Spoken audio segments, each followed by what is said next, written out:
Any iPads before. So let's just dive into this thing. I'm gonna go into the aesthetics first because really similar to the 11-inch iPad Pro. It's got the same shape, same size.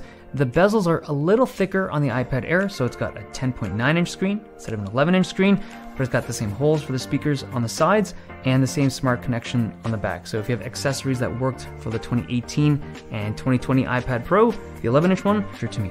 This new screen has true tone and good brightness, but it is a 60 Hz display. I've talked about 120 Hz and just high last little while with a 2018 iPad Pro with a 120 Hz display and coming on experience. Now, I'm not a digital illustrator or an artist of any sort, built as natural as the 120 Hz display on the iPad machine, the iPad Pros.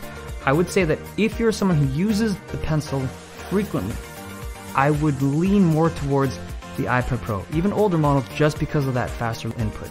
There's also the advantage you get with games, right? Some games in the App Store allow you to play with high refresh rates. I play a game called Dead Cells, and it's this very quickly, and I do find that it performs better when I'm playing on the iPad Pro. It's just a smoother and more visually fluid experience, and it doesn't just apply to action games. There's a whole bunch of kind of chill and relaxing titles as well on the App Store that can benefit from high refresh screens as well. But the 60 Hz panel on the iPad Air will handle smaller than the 11-inch iPad Pro. Now I want to move on to the new feature this year, the device.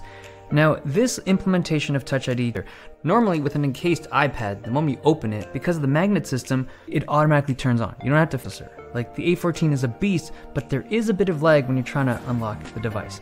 I do prefer unlocking an iPad with Face ID over Touch ID. Okay, so the audio experience is just so much more complete than it has been in the past. Now in terms of performance, the A14 in the iPad Air is really fast, like impressively so. In many cases, the iPad Pro. But when it came to my real world usage, I found them very similar. Like I would have thought that a 4 gig machine running 2 concurrent apps with it, because Apple's software updates are sometimes limited by RAM, that the 6 gig iPad Pro will be able to go a little bit further into the future. Now, I want to move on to the discussion of a purchase decision. So should you buy a new Magic Keyboard, like a really good keyboard, arguably the best keyboard that exists for tablets? It has access to users. Like let's be real here, those colors are going to be very powerful.